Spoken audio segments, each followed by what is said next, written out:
Bienvenue à nouveau dans l'émission. Nous sommes aujourd'hui avec le professeur Zhang, qui est très renommé non seulement pour ses réalisations académiques, mais aussi pour ses chaînes très populaires, et je veillerai à laisser les liens. Vous développez des modèles pour prédire les évolutions géopolitiques, et ils sont tout à fait fascinants, car vous parvenez à intégrer de nombreuses variables pour rendre compte de la complexité. Donc, oui, je me suis dit qu'un bon point de départ serait un sujet que beaucoup de gens examinent en ce moment. Je veux dire, si vous allez sur n'importe quelle plateforme de médias sociaux, tout le monde compare ce qui se passe en Occident à la chute de l'Empire romain. Mais cela soulève la question. Puisque vous êtes capable de prendre en compte toutes ces variables, selon vous, qu'est-ce qui fait qu'une civilisation s'élève, décline, puis finit par s'effondrer?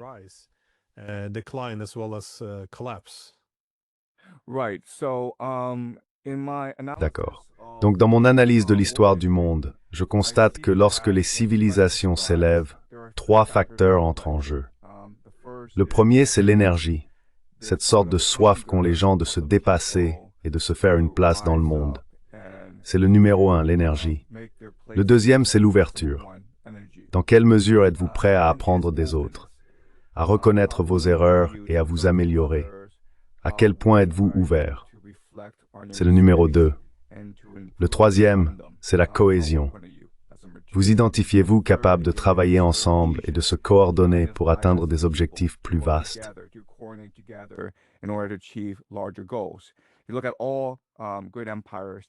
Si l'on observe tous les grands empires, ils ont tous commencé comme des tribus des confins qui, grâce à leur énergie, leur ouverture et leur cohésion, ont réussi à dominer leur partie du monde. Cela inclut les Athéniens, les Perses, les Macédoniens, les Romains, les Américains et les Britanniques.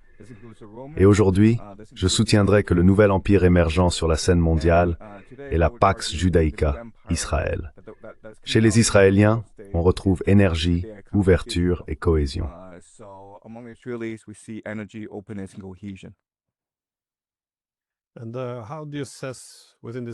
Et comment évaluez-vous, dans ce cadre, ce qui se passe avec l'Occident politique, c'est-à-dire les États-Unis et l'Europe? Car quel que soit le facteur que l'on considère, qu'il s'agisse de la politique, de l'économie ou de la cohésion sociale, il semble y avoir beaucoup de morosité, et peut-être à juste titre. Alors, quelle direction voyez-vous le monde occidental prendre aujourd'hui?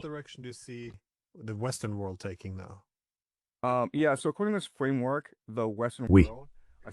Donc selon ce cadre, le monde occidental, en particulier l'empire anglo-américain, est en déclin rapide. Si l'on regarde l'énergie comme la volonté des gens de travailler dur. En réalité, on a ces jeunes en Occident qui veulent devenir influenceurs sur les réseaux sociaux et qui s'attendent à gagner 600 000 $ par an en faisant cela. Et c'est complètement aberrant. Trump parle beaucoup de ramener la production manufacturière en Amérique, mais qui va occuper ces emplois ouvriers? Qui voudra aller travailler dans des usines pendant 40 ou 50 ans? La réponse est pas beaucoup de jeunes. La réalité, c'est qu'aujourd'hui, les jeunes préfèrent simplement regarder Netflix.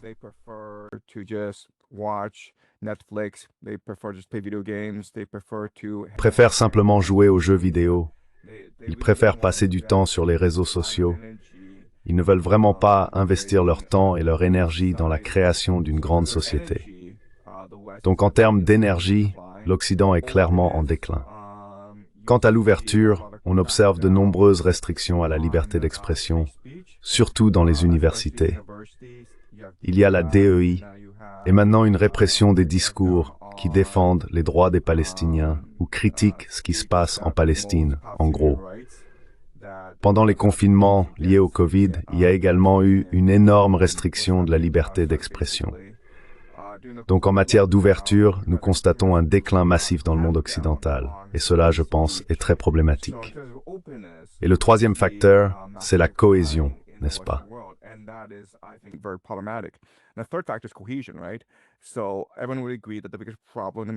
Tout le monde s'accorderait à dire que le plus grand problème en Amérique est la polarisation politique, où la gauche et la droite se détestent. De nos jours, Les sondages montrent que si vous êtes démocrate, vous pourriez en fait refuser d'épouser un républicain, indépendamment de l'attirance ou du salaire. C'est un peu comme dire, si tu es de l'autre côté politique, je ne veux tout simplement pas interagir avec toi.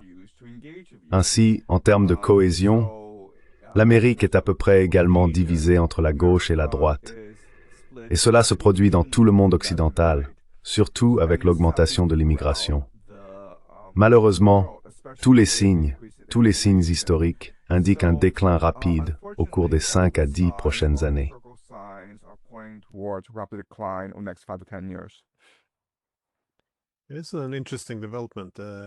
C'est une évolution intéressante. La montée des identités politiques aux États-Unis et, dans une large mesure croissante, également en Europe. L'idée même de l'État-nation fait appel à certains instincts de la nature humaine, c'est-à-dire que nous nous divisons en groupes d'appartenance et en groupes extérieurs, et le groupe d'appartenance devient assez distinctif. Tout comme nous avons le désir de reproduire la famille, nous avons un instinct à reproduire la nation. Mais lorsque le groupe extérieur devient constitué de personnes au sein même de votre propre nation, et c'est ainsi qu'ils se parlent entre eux, vous avez dit « haine », n'est-ce pas? Je crois que vous avez dit « haine ».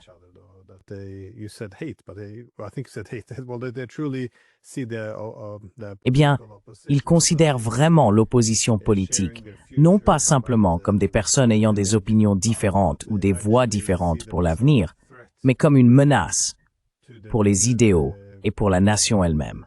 Et encore une fois, ce sont les deux camps qui utilisent cette rhétorique. C'est donc assez effrayant en ce qui concerne la capacité à rester unis dans un même pays, si c'est ainsi que les gens perçoivent l'opposition politique. Oui. Mais dans quelle mesure sommes-nous condamnés, cependant?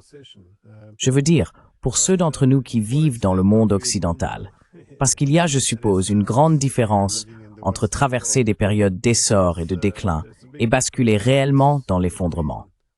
Quand cela se produit-il?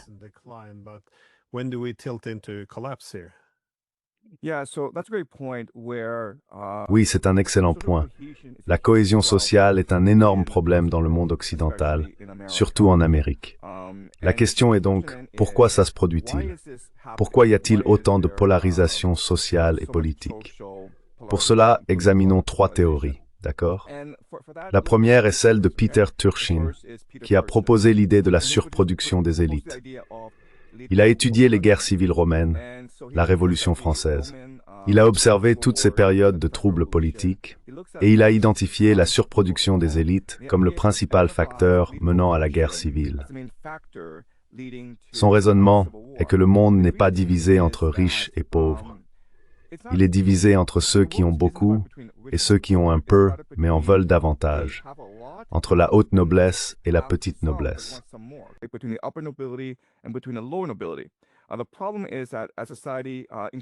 Le problème, c'est qu'à mesure que la société s'enrichit, le nombre d'élites augmente, mais les positions de pouvoir restent limitées. Ces élites se retrouvent donc en concurrence les unes avec les autres pour ces postes restreints. On pourrait dire que c'est exactement ce qui se passe actuellement aux États-Unis, où l'on voit des oligarques proches des républicains, représentés par des figures de la tech comme Peter Thiel et Elon Musk, s'opposer à l'élite financière, représentée par le Parti démocrate. On peut presque considérer la seconde administration Trump comme une sorte de guerre civile entre ces différents oligarques américains. Voilà donc la première théorie. La seconde vient de Thomas Piketty, qui a écrit ce remarquable ouvrage intitulé « Le capital au XXe siècle ». Je suis sûr que vous l'avez lu et que vos téléspectateurs l'ont lu aussi.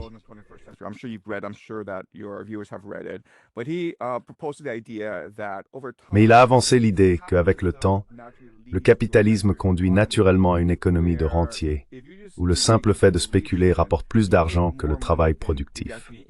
Ainsi, si vous placez votre argent en bourse, vous pouvez espérer un rendement d'environ 5%. Si vous ouvrez un restaurant ou lancez une usine, vous obtiendrez peut-être un rendement d'environ 2%. Par conséquent, tout le monde finit par investir son argent dans le capital spéculatif, ce qui conduit à la surfinanciarisation de la société. À terme, cela mène à un effondrement financier, car plus personne ne produit de véritables richesses. Et le troisième théoricien est Oswald Spengler, qui soutenait que toutes les civilisations sont organiques et ont des cycles de vie, c'est-à-dire qu'elles naissent, se développent, atteignent leur maturité, puis meurent. C'est simplement un cycle naturel. Il n'y a rien que vous puissiez y faire.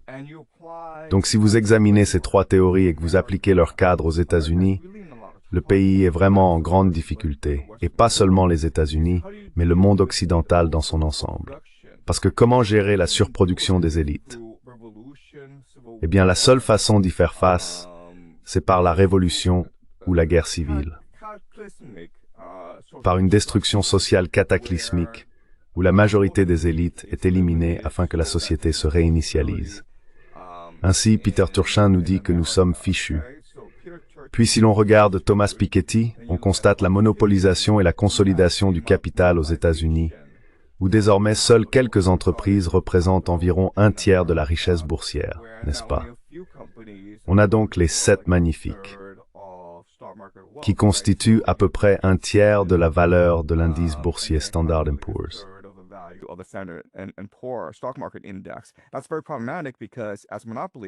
C'est très problématique parce qu'en tant que monopole, ils n'ont pas besoin de créer de la valeur. Tout ce qu'ils ont à faire, c'est de maintenir leur position. Et c'est pour cela que nous voyons cette bulle de l'intelligence artificielle se former aux États-Unis, ce qui est très périlleux et précaire pour l'économie américaine.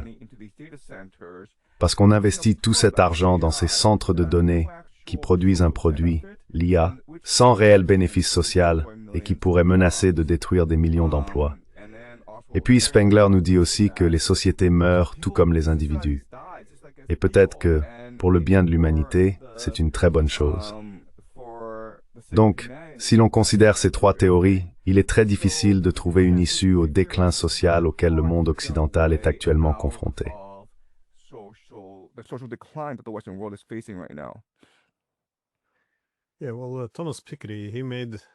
Oui, eh bien, Thomas Piketty, dans son livre Le Capital, a souligné que les États-Unis disposaient d'une meilleure configuration pour développer la démocratie.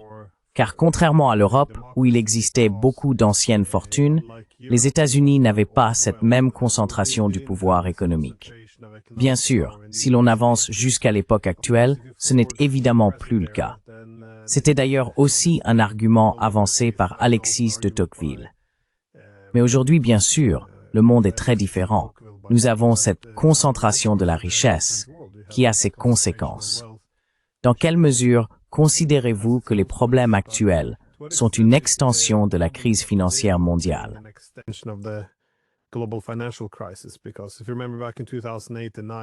Parce que si vous vous souvenez, en 2008 et 2009, beaucoup craignaient que le modèle économique dirigé par les États-Unis ait atteint ses limites. Les États-Unis avaient trop emprunté, trop dépensé, et une partie de l'élan s'était dissipée. Trop d'argent bon marché, en somme. Mais la solution a été d'emprunter davantage et de dépenser davantage, gonflant ainsi certaines bulles d'actifs. La plupart des gens ont alors compris que ce n'était qu'une façon de repousser le problème. Est-ce là où nous en sommes aujourd'hui? L'argent bon marché simplement repoussé dans le temps. Parce que je me souviens qu'en 2009, la dette s'élevait à environ 9 000 milliards de dollars. Aujourd'hui, elle atteint 38 000 milliards. Ce sera bien plus difficile maintenant, et ils ne peuvent plus utiliser les mêmes instruments. Comment voyez-vous cette question de l'argent bon marché?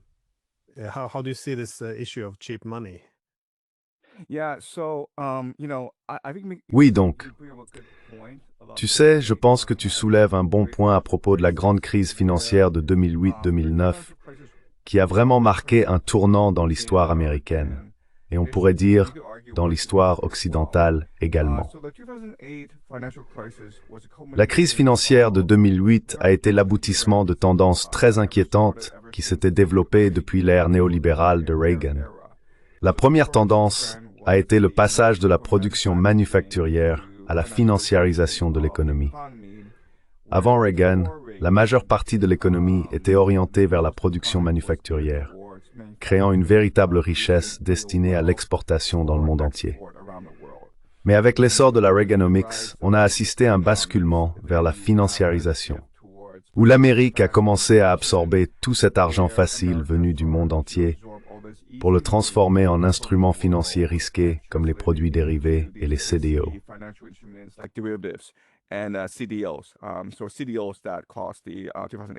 Ainsi, les CDO ont provoqué la grande crise financière de 2008. C'est la première tendance. La deuxième tendance est la déréglementation du secteur financier, avec l'abrogation du Glass-Steagall Act, qui séparait la banque de détail de la banque d'investissement. Cela a conduit à une consolidation massive du secteur financier, et ces banques sont devenues trop grandes pour faire faillite. La troisième grande tendance est essentiellement la capture des élites à Washington, D.C. Vous vous souvenez peut-être que dans les années 1990, avant Bill Clinton, le Parti démocrate était le parti de la classe ouvrière. Il s'opposait à l'ALENA, il s'opposait au statut de nation la plus favorisée pour la Chine. C'était le Parti démocrate des années 1980. Et avec le recul, je ne pense pas que quiconque se souvienne vraiment de ce à quoi ressemblait le Parti démocrate dans les années 1980.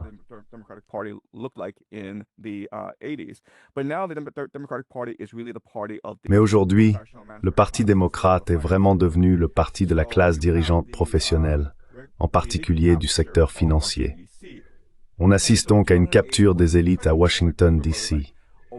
Et 2008 a marqué un tournant, car souvenez-vous, Obama s'était présenté avec le slogan « Espoir et changement ». Ce qu'il promettait, c'était essentiellement d'inverser toutes ces tendances qui créaient cette élite parasitaire en Amérique. Mais bien sûr, une fois arrivé au pouvoir, il a nommé Larry Summers. Et vous savez, Larry Summers et son équipe étaient les mêmes personnes qui avaient provoqué la grande crise financière à l'origine pour résoudre le problème. Et ce qu'ils ont fait, c'est permettre un assouplissement massif. En gros, ils ont renfloué tous leurs amis de Wall Street et laissé tomber le peuple américain.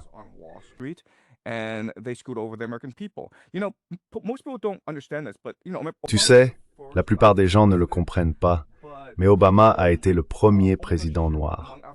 Pourtant, la propriété immobilière parmi les Afro-Américains a diminué plus rapidement pendant sa présidence que sous n'importe quel autre dans l'histoire américaine. Plus de familles noires ont perdu leur maison sous Obama que sous tout autre président. Ainsi, Obama a fini par léser la classe ouvrière, en particulier la classe ouvrière issue des minorités, qui avait placé le plus d'espoir dans son administration. Les années 2008 et 2009 ont marqué un tournant, et en gros, le Parti démocrate a désormais été récupéré par l'élite financière. C'est quelque chose qui se poursuit encore aujourd'hui. Malheureusement, il ne semble pas que le Parti démocrate soit capable d'inverser cette tendance.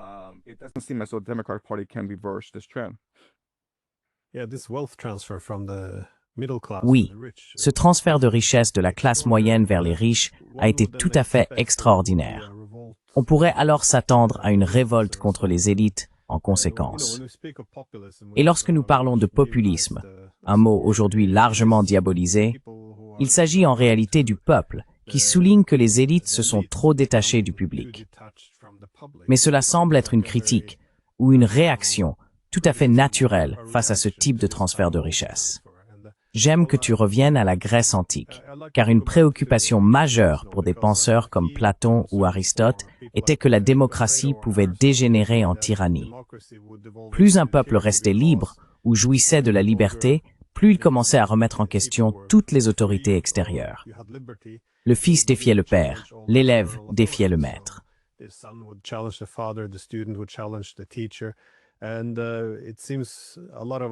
Et il semble qu'une grande partie de notre libéralisme actuel alimente cela, l'idée que l'on rejette toute autorité. Mais cela élimine aussi toutes les hiérarchies. Pourtant, il existe de bonnes hiérarchies, bienveillantes. Le père et le fils, le professeur et l'élève, où l'un cherche idéalement à élever l'autre au-dessus de lui-même. Je veux dire, la plupart des pères veulent que leur fils fasse mieux qu'eux. c'est une bonne hiérarchie. Mais il semble que, dans la société, nous perdions ces hiérarchies bienveillantes. Pas toutes, c'est peut-être une exagération, mais les hiérarchies bienveillantes sont en déclin, tandis que les plus vicieuses ou extractives, rentières, exploitantes, sont en hausse. Comment voyez-vous cette évolution? Est-ce la fin ou la mort de la démocratie et la montée de la tyrannie? Ou comment peut-on prévoir la manière dont cela va se dérouler?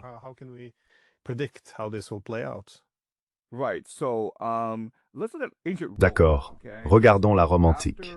D'accord. Après les 3 guerres puniques, Rome était la maîtresse incontestée de la Méditerranée. Mais elle possédait cette machine de guerre qui continuait à tourner, en lançant des guerres à l'étranger. Pourquoi? Parce que toute l'économie romaine reposait sur la guerre. Ce qui se passait, c'est que la noblesse déclenchait ces guerres pour capturer des esclaves afin de faire fonctionner leur domaine. Lorsqu'ils lançaient ces guerres, ils enrôlaient des paysans.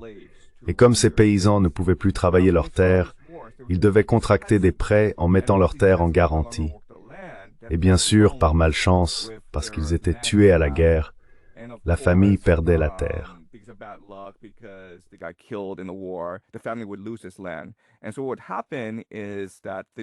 Et donc, ce qui s'est passé, c'est que la noblesse a consolidé toutes ces terres, et la paysannerie est devenue une classe de locataires.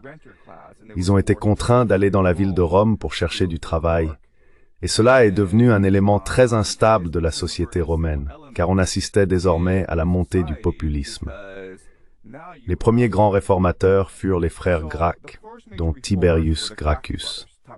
Son programme de réforme était le plus inoffensif, le plus raisonnable de toute l'histoire humaine. Tout ce qu'il disait, c'était « Eh les gars, notre classe paysanne ne peut plus travailler sa terre, car il ne reste plus de terre pour elle. »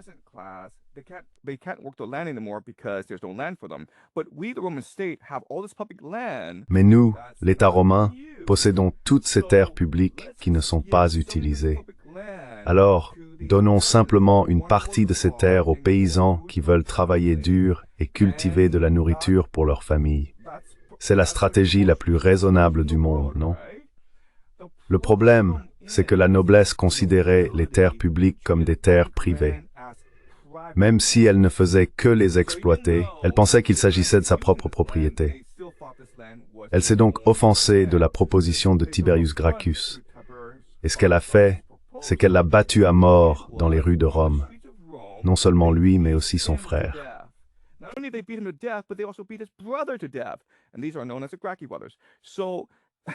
Ceux-ci sont connus sous le nom des frères Gracques.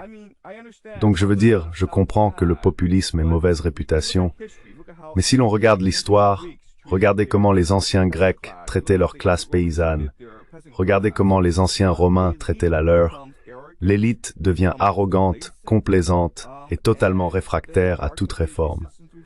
En fait, si vous proposez la moindre réforme, ils vous tueront. Et cela ouvre la voie aux aventuriers, aux démagogues capables de canaliser la colère du peuple et de la retourner contre l'élite. Et bien sûr, à Rome, cela a conduit à l'ascension de Jules César.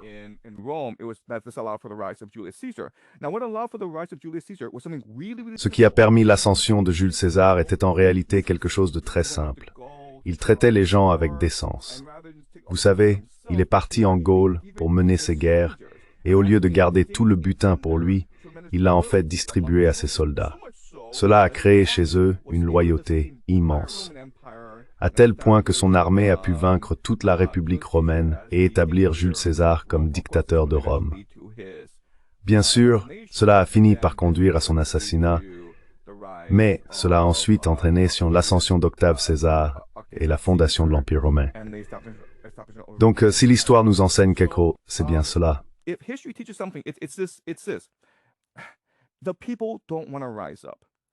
Le peuple ne veut pas se soulever. Le peuple ne veut pas se rallier derrière un démagogue. Mais les élites ne laissent souvent pas le choix au peuple, car elles sont parasitaires, arrogantes et totalement indifférentes à la détresse du peuple. Et c'est quelque chose que nous observons dans tout le monde occidental aujourd'hui, où les élites vivent dans leur propre bulle. Elles ne comprennent pas la souffrance des gens ordinaires. En réalité, aux États-Unis aujourd'hui, La plupart des gens ne peuvent pas faire face à une urgence qui coûte $500. S'ils tombent malades, doivent aller à l'hôpital et débourser $500, ils n'en ont pas les moyens.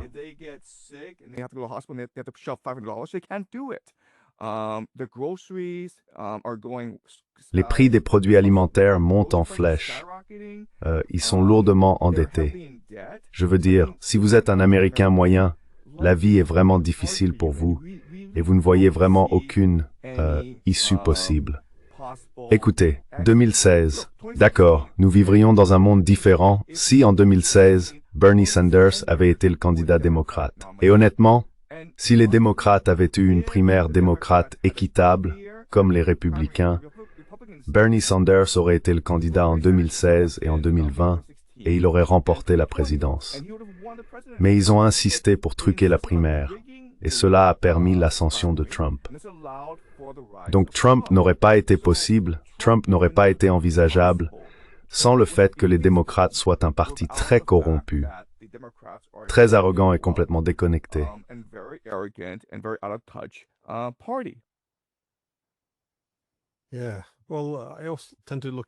Oui, eh bien, j'ai aussi tendance à voir le populisme comme une réaction à une élite qui devient de plus en plus déconnectée. Mais tu marques un bon point. Les populistes n'ont pas toujours de bonnes réponses. Je veux dire, ils sentent bien l'humeur du public, ils réagissent à cette frustration, mais je voulais te poser une question à propos de Trump pour cette raison. Parce qu'en Europe surtout, aucun journaliste ni politicien ne comprend pourquoi les Américains auraient voté pour lui. Honnêtement, j'aurais probablement voté pour lui si j'avais été Américain, juste pour mettre un grain de sable dans le système, parce qu'il n'était pas viable.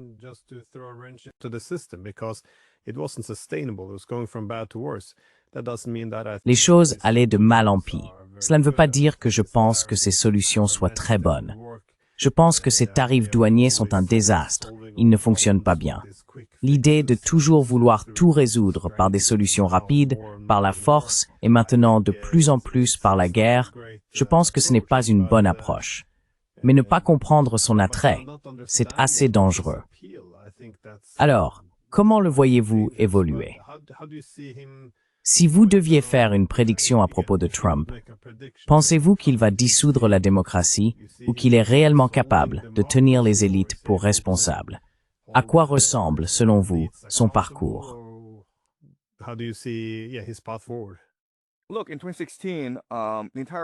Écoutez, en 2016, le monde entier a été choqué, déconcerté, confus, perplexe, troublé par le fait qu'il ait réussi à battre Hillary Clinton, qui était une politicienne de carrière. Elle avait été secrétaire d'État, également première dame. Elle possédait une immense expérience politique, avec, vous savez, une équipe de milliers de politiciens chevronnés solidement derrière elle. Elle aurait donc été une candidate et une présidente très efficace si elle avait gagné. Mais les Américains ne voulaient pas de cela, parce que, comme vous le dites, ils en avaient assez du système tel qu'il était. Hillary Clinton aurait simplement été une autre politicienne corrompue qui s'occupait de ses amis et trahissait la classe moyenne américaine. Et donc, vous savez, ils ont fait ces interviews avec des Américains ordinaires et on leur a demandé, par exemple, « Pourquoi avez-vous voté pour Trump alors qu'il n'était pas un politicien fiable ni expérimenté ?»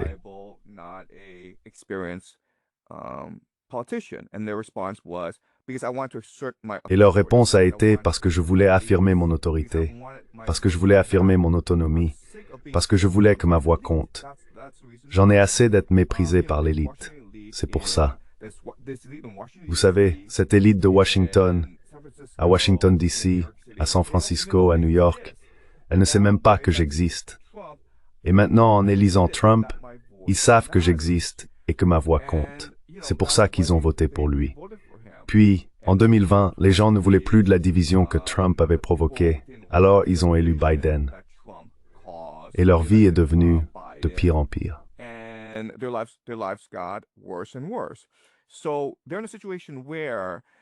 Ils se trouvent donc dans une situation où, si tu veux, s'ils votent pour la personne qu'ils sont censés soutenir, cette personne ignore tout simplement leur détresse.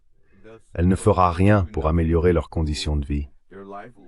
Trump, en revanche, est quelqu'un qui pourrait enrayer le système, comme tu le soulignes. Quelqu'un capable de bouleverser le statu quo. Et c'est exactement ce qu'il fait en ce moment avec le projet 2025, n'est-ce pas? Mais les gens ne veulent certainement pas que les choses restent telles qu'elles sont. Ils votent donc pour le changement, même si cela peut mener au chaos, dans l'espoir que leur vie s'améliore un peu.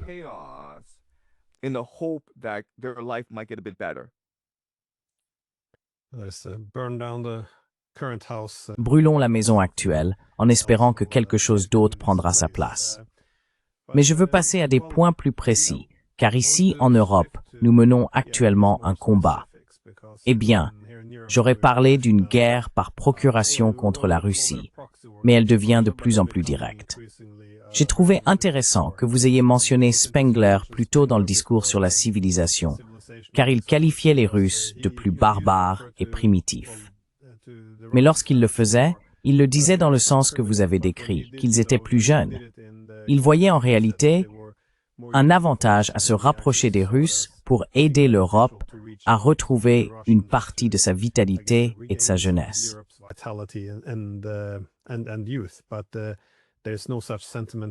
Mais il n'y a plus un tel sentiment aujourd'hui. Bien sûr, on pourrait dire qu'il y avait là une certaine connotation méprisante à leur égard. Mais néanmoins, dans ce cadre où les civilisations sont perçues comme ayant la durée de vie d'un être humain, les Russes étaient considérés comme la partie jeune.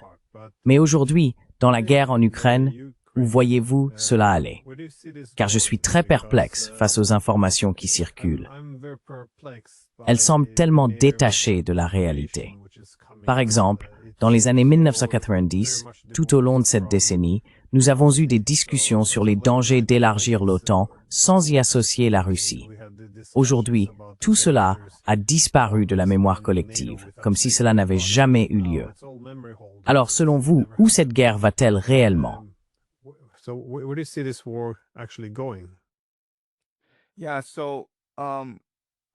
Oui, donc je pense que depuis un an, la guerre est essentiellement terminée. Si l'on regarde simplement les lignes de front, si l'on observe la manière dont les Russes mènent cette guerre par rapport à la façon dont les Ukrainiens la mènent, les soldats russes font preuve d'énergie, d'ouverture et de cohésion. Ce que je veux dire par là, c'est qu'ils apprennent constamment de leurs erreurs et s'adaptent aux circonstances. Les Russes ont vraiment maîtrisé la guerre interarmes à des fins de reconnaissance.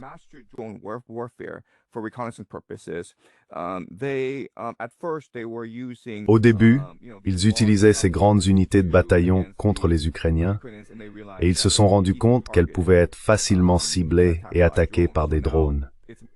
Alors maintenant, ce sont 2 ou 3 éclaireurs d'infanterie à moto et cela détruit les défenses ukrainiennes, car les lignes de front sont immenses et les Ukrainiens ne parviennent pas à répondre à une telle énergie et à une telle initiative de la part des soldats russes. Si vous parlez à ces soldats russes, si vous les interrogez sur les lignes de front, ils vous diront qu'il s'agit d'une croisade. Une croisade pour sauver la civilisation russe, une croisade pour sauver la patrie, une croisade pour détruire l'antéchrist, qu'ils considèrent comme la corruption de la civilisation russe. Ils sont donc extrêmement énergiques, extrêmement ouverts, extrêmement soudés. Et ensuite, vous allez parler aux soldats ukrainiens.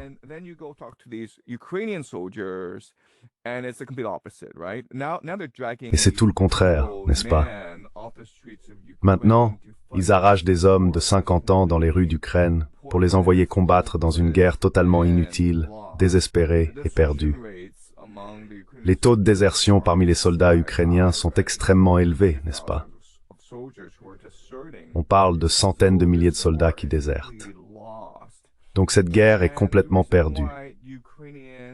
Et la raison pour laquelle les Ukrainiens n'ont pas admis la défaite, c'est que ce serait un suicide politique pour le régime de Kiev de le faire, n'est-ce pas? Parce que si Zelensky, après avoir promis pendant les 4 dernières années que la Russie n'était qu'un château de cartes, voué à s'effondrer à cause des sanctions dès le lendemain, eh bien ça fait 4 ans que vous dites cela. Vous avez gagné la guerre sur les réseaux sociaux. Je veux dire, si on ne regarde que les réseaux sociaux, les Ukrainiens ont été incroyables. n'est-ce pas?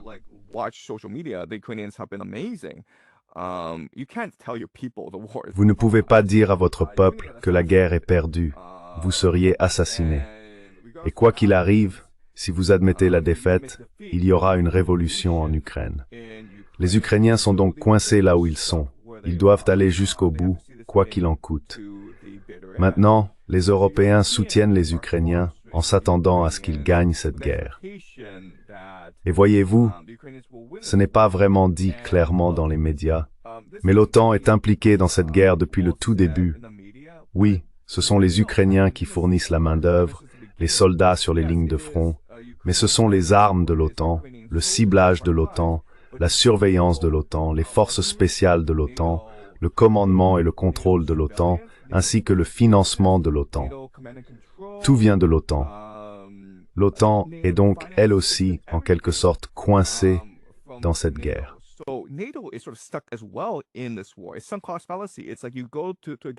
C'est une sorte de sophisme. C'est comme si vous alliez dans un casino et que vous aviez perdu $1 million. Vous ne pouvez pas simplement partir. Parce que comment expliquer à votre femme que vous avez perdu $1 million, n'est-ce pas? Donc vous êtes coincé là où vous êtes. L'Ukraine est coincée. L'OTAN est coincée. Et cette guerre ne sera résolue que par une solution militaire. Je sais qu'il y a un accord en 20 points sur la table en ce moment, mais il est impossible que l'Ukraine puisse y dire oui. Il est impossible que l'OTAN puisse y dire oui. Donc je pense que ce qui va se passer, c'est que les Russes vont marcher jusqu'à Odessa. Et une fois qu'ils auront pris Odessa, la guerre sera terminée. Parce que la Russie aura atteint tous ses objectifs stratégiques. À ce moment-là, l'OTAN se sera effondrée.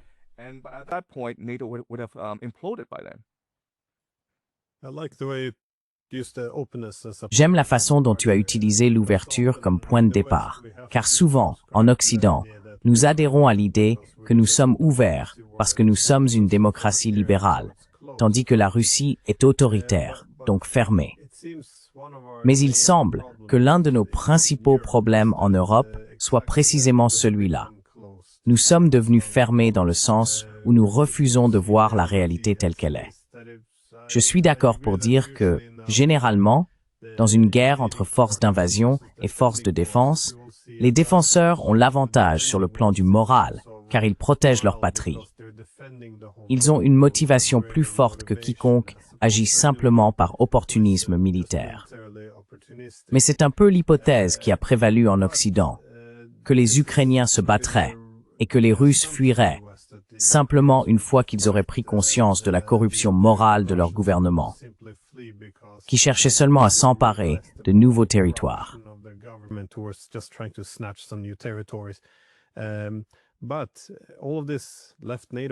Mais tout cela laisse l'OTAN en dehors de l'équation.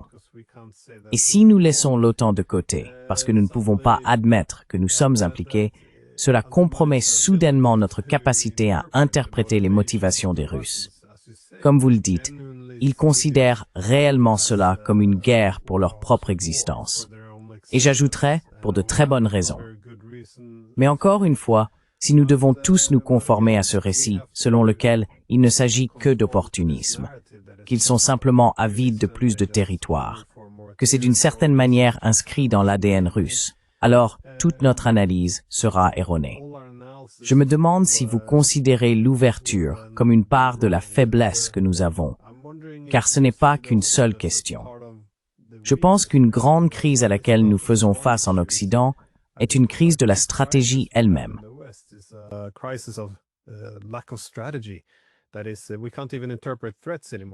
Autrement dit, nous ne savons même plus interpréter les menaces. Les menaces impliquent d'évaluer les intentions et les capacités. Mais lorsque vous êtes obligé de haïr votre adversaire, comment pouvez-vous interpréter ses intentions et ses capacités de manière objective?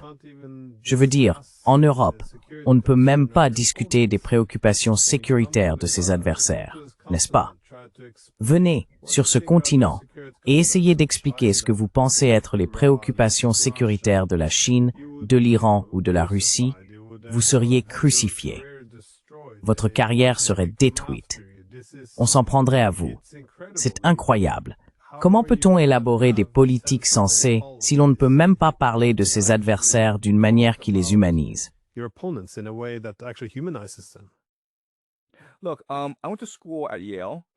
Écoutez, j'ai étudié à Yale, et c'était à la fin des années 1990. Yale College et l'Amérique à cette époque formaient une société très ouverte et dynamique où l'on pouvait critiquer tout le monde et tout. Et je me suis dit, vous savez quoi? Si une société est aussi ouverte, il est impossible qu'elle décline un jour. Avançons jusqu'en 2016, d'accord? Il y a eu le Brexit, il y a eu l'élection de Donald Trump. Et à ce moment-là, si vous faites partie de l'élite, c'est le bon moment pour réfléchir et reconnaître que le monde n'est pas tel que vous le percevez, et pour admettre qu'il existe de graves problèmes dans la société qui doivent être résolus, notamment les inégalités de richesse, la corruption et l'endettement des plus pauvres.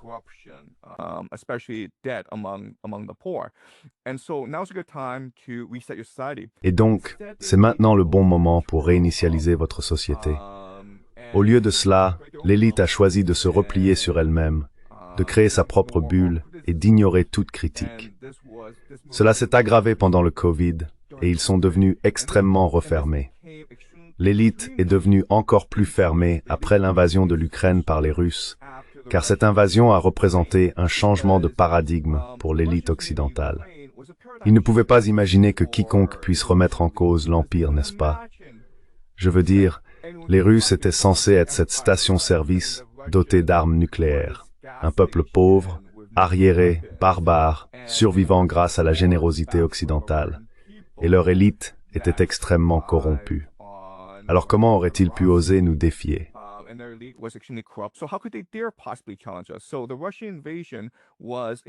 Ainsi, l'invasion russe a été un choc majeur pour l'élite. Je veux dire, ça a vraiment fait éclater leur bulle. Mais ensuite, ils se sont dit, vous savez quoi? On va simplement redoubler d'efforts. On va continuer à croire à nos idées absurdes, même si elles n'ont aucun sens, et on va croire que l'Ukraine va gagner cette guerre. Nous en sommes donc arrivés à un point où, malheureusement, le plus grand problème du monde occidental est l'arrogance, l'isolement et l'étroitesse d'esprit de l'élite. Et cette élite n'a désormais absolument aucune prévoyance stratégique. Non seulement elle refuse de prendre en compte les perspectives stratégiques de la Russie, de l'Iran et de la Chine, comme vous le dites, mais elle refuse aussi d'admettre qu'elle pourrait être responsable de ce qui s'est passé, n'est-ce pas?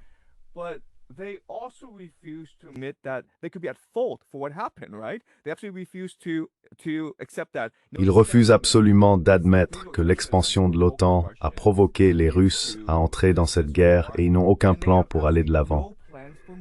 Tu leur demandes, tu vois, eh bien, si l'Ukraine perd cette guerre, que ferez-vous? Et ils répondent, l'Ukraine ne va pas perdre cette guerre. D'accord, mais que se passe-t-il si l'Amérique vous force à envoyer des troupes en Ukraine? Ils n'ont aucune idée de ce qu'il faut faire. On a donc cette élite occidentale qui a enfoui la tête dans le sable. Collectivement, ils ont enterré la tête et prié simplement pour que le ciel ne leur tombe pas dessus. Mais le ciel va leur tomber dessus.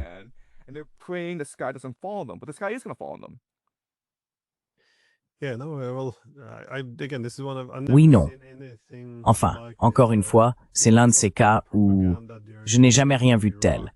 On a parlé de propagande pendant l'invasion de l'Irak, je m'en souviens très bien. Et cela n'a tout simplement rien à voir en comparaison. Je veux dire, cette couverture médiatique sur les Russes, envoyant des vagues de chair à canon et tout ça, c'est facile à réfuter, mais c'est justement mon point. Si l'on vivait dans une société ouverte où l'on pouvait le réfuter, ce serait une chose. Mais même si l'on examine toute l'histoire du conflit, depuis le coup d'État, il est très facile de trouver des preuves que c'en était un, qu'il y a bien eu un renversement, et que dans les 24 heures suivant ce coup d'État, les États-Unis et d'autres ont commencé à prendre le contrôle des services de renseignement, du gouvernement et de l'économie de l'Ukraine pour l'utiliser comme un outil contre les Russes.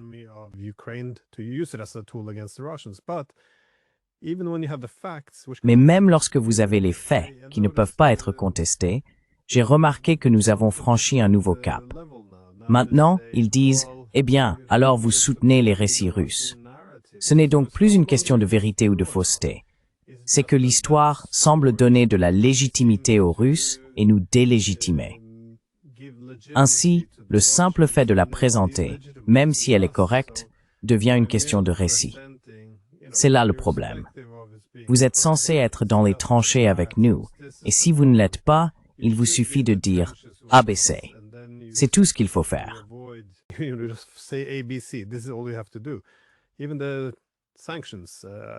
Même les sanctions. C'est quelque chose qui m'a également intrigué, car depuis 2014, c'est le principal sujet de mes recherches. La Russie diversifiant son économie, se tournant vers l'Est, se rendant plus résistante aux sanctions. J'ai donc dit tout de suite, dès que les sanctions sont arrivées, qu'elles ne pourraient jamais réussir. La Russie s'y était préparée. Mais ensuite, on vous dit que vous sapez la confiance dans les sanctions. Tout cela est un phénomène socialement construit. Si nous croyons que les sanctions fonctionnent, les gens les soutiendront et finalement la Russie sera épuisée. Ainsi, la réalité ne fait plus partie de la discussion. Ce n'est plus qu'une bataille de récits, semble-t-il.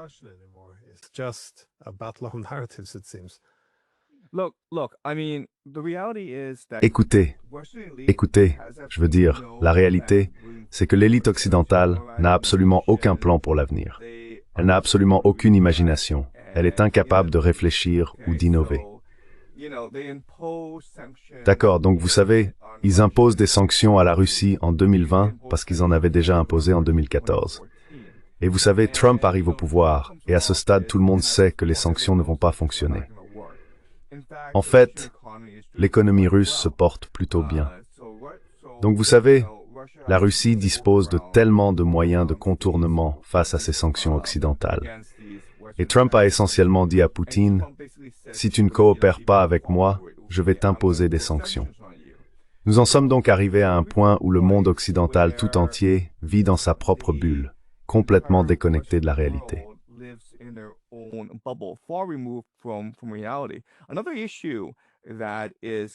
Un autre problème qui va déchirer l'Europe de l'Ouest, c'est l'immigration. Vous savez, je veux dire, oui, cette guerre en Ukraine ne se passe pas bien, mais regardez, cette question de l'immigration, elle va déchirer la société occidentale. Regardez ce qui se passe en France, au Royaume-Uni. Je veux dire, il y a ces émeutes raciales. Et il faut se demander combien de temps encore la société pourra rester unie maintenant qu'il y a autant d'immigration, autant de conflits au sein de ces États-nations. Donc malheureusement, à l'avenir, je pense que ce qui va se passer, c'est que le monde occidental, en particulier l'OTAN, va s'engager davantage en Ukraine, et cela va provoquer des guerres civiles au sein de ces sociétés. Et ils sont incapables de voir ce qui est pourtant évident pour tout le monde.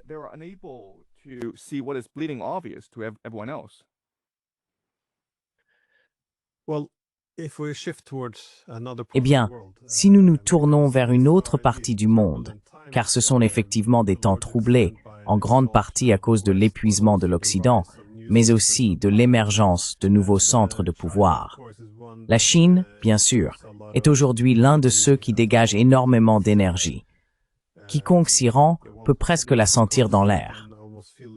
Mais c'est précisément pour cette raison que nous vivons une période agitée. Je veux dire, on pourrait penser qu'un affrontement entre ces deux géants, la Chine et les États-Unis, pourrait prendre différentes formes. En réalité, c'est déjà une guerre économique. Mais si les choses ne se passent pas bien pour le camp américain, se tourneront-ils vers une option militaire? Comment voyez-vous l'évolution de la rivalité entre les États-Unis et la Chine?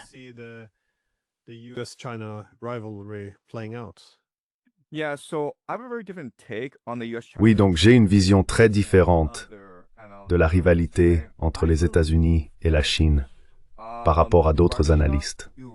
D'accord? Je pense que la Russie et l'Iran sont tous deux des puissances révisionnistes dans la mesure où ils ont été isolés, ils ont été ostracisés par l'économie mondiale contrôlée par les États-Unis et leurs alliés. Mais la Chine est plutôt une puissance du statu quo, dans la mesure où elle a énormément bénéficié de la mondialisation au cours des 40 dernières années, en particulier du commerce avec les États-Unis. On peut également soutenir que les économies américaines et chinoises sont interdépendantes, dans le sens où la Chine utilise son excédent de main-d'œuvre bon marché pour exporter vers les États-Unis.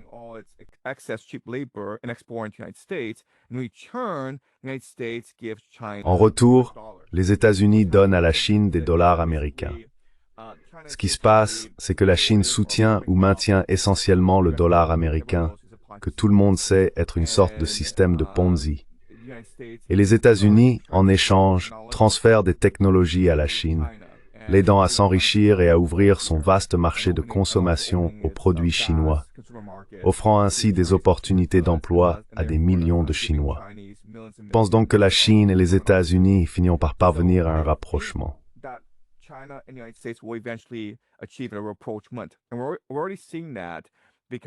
Et nous le voyons déjà, car le président Xi et le président Trump se sont rencontrés en Corée du Sud, et la rencontre s'est très bien passée. Enfin, il paraît que ce n'était pas une excellente réunion, mais Trump a dit qu'elle s'était très bien déroulée. Et nous devrions nous attendre à d'autres rencontres au cours de l'année à venir. Je pense qu'il y aura un rapprochement entre la Chine et les États-Unis, car ils ont plus à gagner en travaillant ensemble qu'en se combattant. Ces deux économies sont fondamentalement interdépendantes et étroitement liées, n'est-ce pas? Parce que, vous savez, cela fait 10 ans que l'Amérique parle de relocaliser sa production, et cela n'a pas fonctionné, car l'économie américaine ne peut pas supporter le coût de la relocalisation.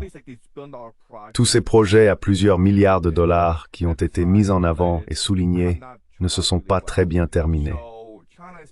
Ainsi, la Chine est en quelque sorte irremplaçable pour fournir une production à bas coût aux États-Unis. Je pense que l'amitié entre les États-Unis et la Chine s'améliorera avec le temps.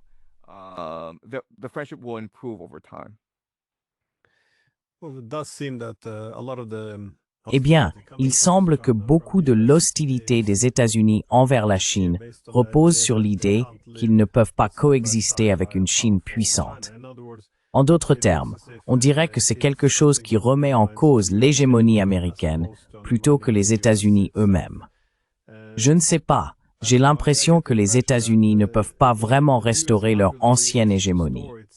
Les années 1990 ne reviendront pas. Et je pense que s'il y avait des discussions plus rationnelles aux États-Unis, et en réalité, de plus en plus de voix le suggèrent, un accord pourrait être trouvé avec la Chine. Car si les États-Unis acceptaient la Chine, ils n'auraient pas besoin d'empêcher son ascension. Les États-Unis pourraient même tirer profit du fait d'être, disons, un parmi d'autres, dans un système multipolaire. Aungani dit si ranks besoin d'uthwarsnor, et c'est ses députés tensu.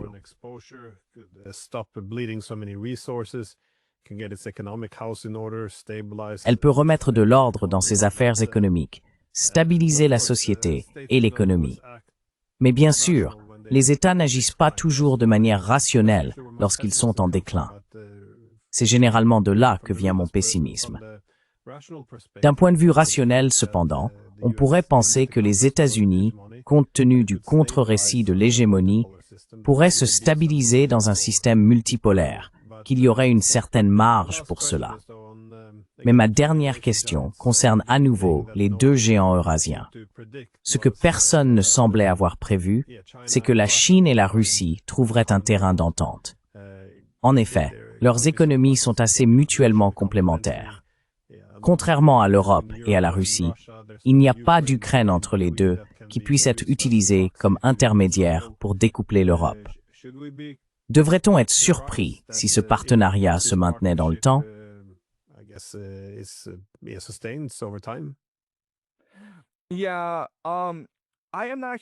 Oui, je ne suis pas très optimiste quant à la relation entre la Russie et la Chine, car je pense qu'il reste encore certaines questions géopolitiques à résoudre.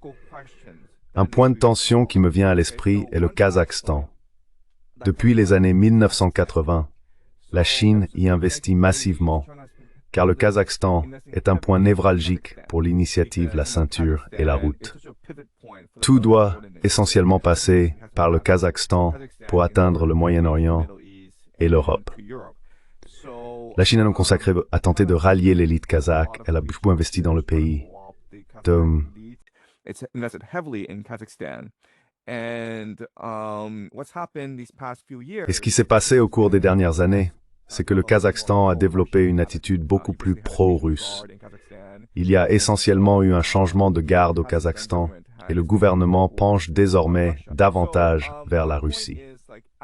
Mon point est que je comprends que certains voient l'Iran, la Russie et la Chine former ce bloc eurasien qui pourrait neutraliser la puissance navale américaine.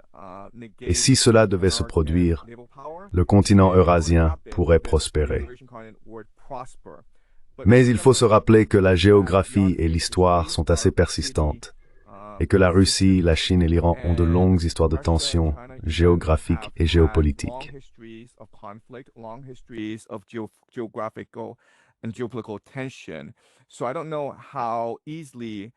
Je ne sais donc pas à quel point ces conflits peuvent être résolus facilement. Je sais que la Chine est très fortement investie dans l'initiative La Ceinture et la Route, mais la Russie dispose de son corridor nord-sud et l'Iran a ses propres programmes de routes commerciales. La question est donc la suivante. Si ces trois nations devaient s'unir et collaborer, qui serait le chef de file? Quelle monnaie deviendrait la monnaie universelle? Et tous ces différends territoriaux qui persistent depuis plusieurs siècles, peuvent-ils être réglés par la négociation? Je pense qu'il existe de sérieuses questions géopolitiques à aborder avant que ces nations puissent travailler ensemble pacifiquement.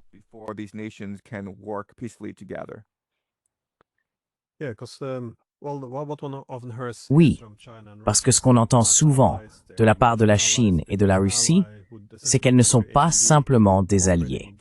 Elles sont plus que des alliés. Un allié, ce serait essentiellement le pays A et le pays B coopérant contre le pays C.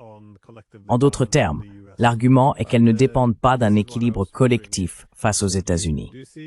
Mais c'est justement ce que je me demandais. Tout le monde reconnaît que la tentative des États-Unis d'imposer leur primauté a rapproché ces pays. Si les États-Unis renonçaient à leurs ambitions de restaurer leur hégémonie, ils n'auraient plus besoin de cet équilibre collectif.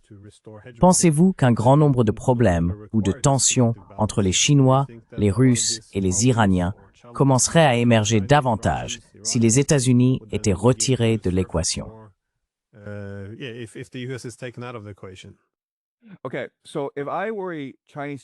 D'accord.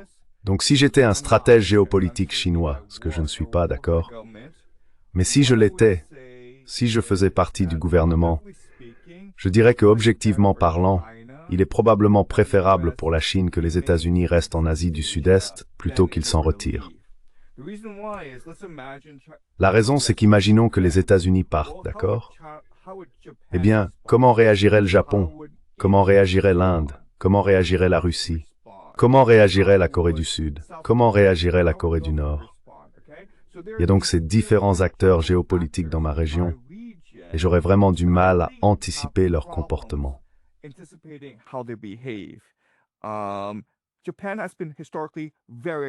Historiquement, le Japon a été très agressif, car c'est une puissance navale disposant de peu de terres et de ressources. Les gens ne s'en rendent pas toujours compte, mais la grande puissance navale d'Asie du Sud-Est n'est pas les États-Unis, ce n'est même pas la Chine, c'est en réalité le Japon. Si l'on retirait la puissance aérienne de l'équation, la marine japonaise serait la force navale dominante en Asie du Sud-Est. Et la raison en est simple. Elle doit l'être. Rappelez-vous, le Japon est une île isolée avec très peu de ressources. Il doit donc être capable d'exercer une hégémonie navale dans toute l'Asie du Sud-Est. Pendant la Seconde Guerre mondiale, ils avaient mis en place ce qu'on appelait la sphère de coprospérité de la Grande Asie orientale.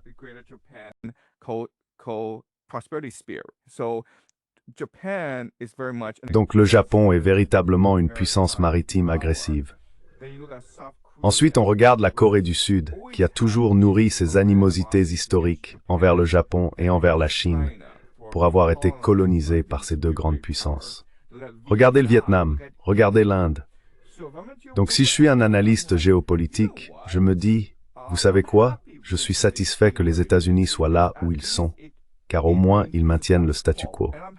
Et je suis satisfait du statu quo parce que je n'ai pas à gérer le Japon, la Corée du Sud, la Russie et l'Inde. Je dis cela en tant qu'analyste géopolitique travaillant en Chine. Je veux simplement dire que je préfère que les choses soient beaucoup plus prévisibles, beaucoup plus stables, beaucoup plus continues. Et cela signifie que les États-Unis doivent rester là où ils sont.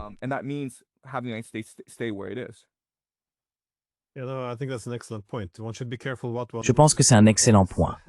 Il faut faire attention à ce que l'on souhaite. Si les États-Unis quittaient l'Asie de l'Est, il y a de fortes chances que le Japon franchisse le seuil du développement, par exemple, d'armes nucléaires, s'il devait maintenir sa propre dissuasion. Et en effet, il suffit de regarder l'Europe.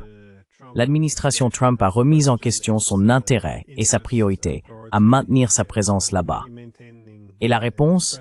Eh bien, regardez l'Allemagne, qui était autrefois un pays pacifique, ayant tiré les leçons de la Seconde Guerre mondiale.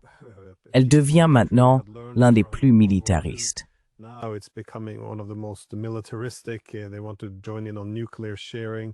Ils veulent participer au partage nucléaire.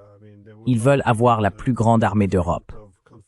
Je veux dire, ils aimeraient être en première ligne pour affronter la Russie. Ce n'est même plus reconnaissable comme l'Allemagne qu'il y a seulement 4 ou 5 ans. Donc je pense que si les États-Unis se retiraient d'Asie de l'Est, les conséquences ne seraient peut-être pas non plus en faveur de la Chine. Je pense que c'est un point tout à fait valable à souligner. Avant de conclure, avez-vous des réflexions finales?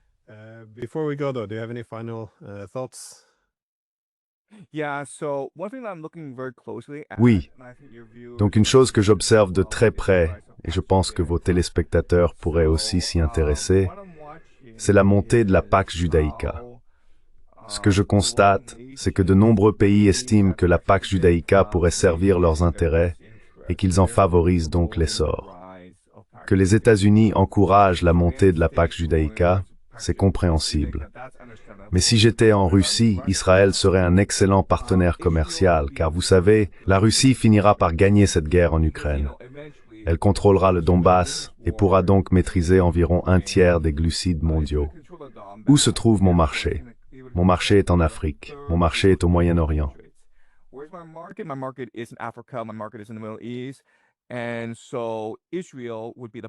Ainsi, Israël serait le point d'entrée idéal sur ces marchés.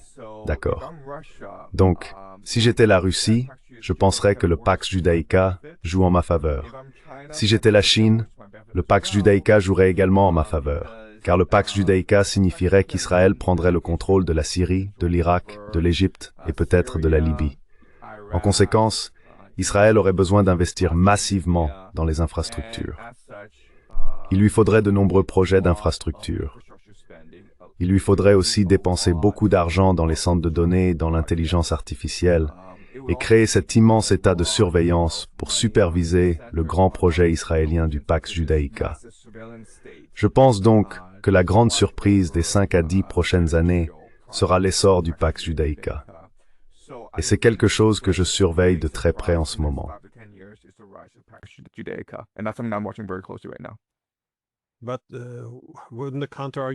Mais l'argument contraire ne serait-il pas qu'Israël commence à s'épuiser en surexploitant son armée?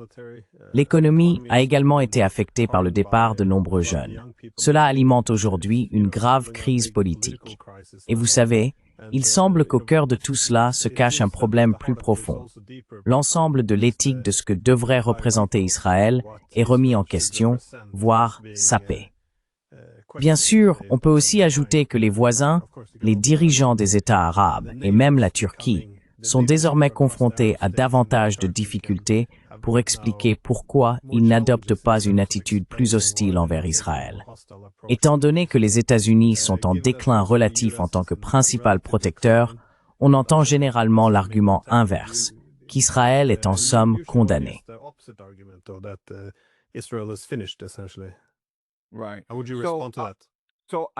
D'accord. Comment répondriez-vous à cela? Je pense que la nation d'Israël et la Pax Judaïca ne sont pas la même chose. La nation d'Israël est très clairement un projet sioniste, tandis que la Pax Judaïca serait un projet de capital ou de finance transnationale. Disons donc que je dispose d'1 milliard $ et que je dois l'investir quelque part. Je ne veux pas l'investir aux États-Unis, car le pays a une dette de 38 000 milliards de dollars. Il est divisé et semble au bord de la guerre civile. Ce serait donc un peu absurde d'y placer 1 milliard de dollars. Où placer cet argent? Eh bien, le seul endroit où je peux le placer et le voir croître avec le temps, c'est en Israël. Et la raison en est que tout le Moyen-Orient, regardez la Libye, l'Irak, la Syrie, est détruit. Mais cela offre des opportunités de croissance, n'est-ce pas?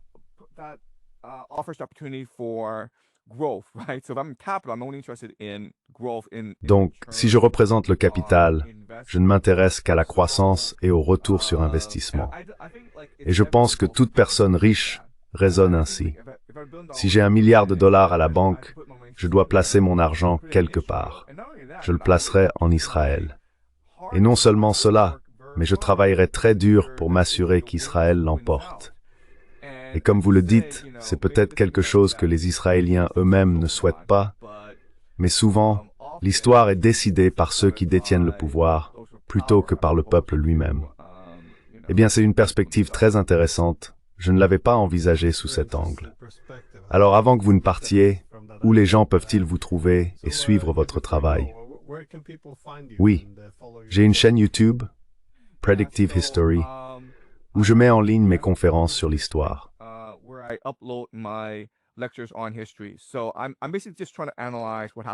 Donc, j'essaie essentiellement d'analyser ce qui s'est passé auparavant et de comprendre ce que cela signifie pour le présent.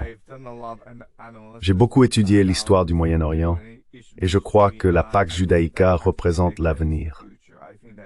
Je pense que cette question deviendra une puissance dominante au Moyen-Orient. Si vous voulez comprendre mon raisonnement et mon analyse, allez sans hésiter voir ma chaîne YouTube, Predictive History, où j'explore l'histoire du Moyen-Orient. J'ai également une page Substack, également appelée Predictive History, à laquelle vous pouvez vous abonner. La plupart de nos cours sont gratuits, donc si vous vous intéressez à mon analyse géopolitique, je vous la recommande vivement. Merci. Oui, nous aurions dû consacrer plus de temps au Moyen-Orient, mais peut-être la prochaine fois. Merci beaucoup. D'accord. Au revoir.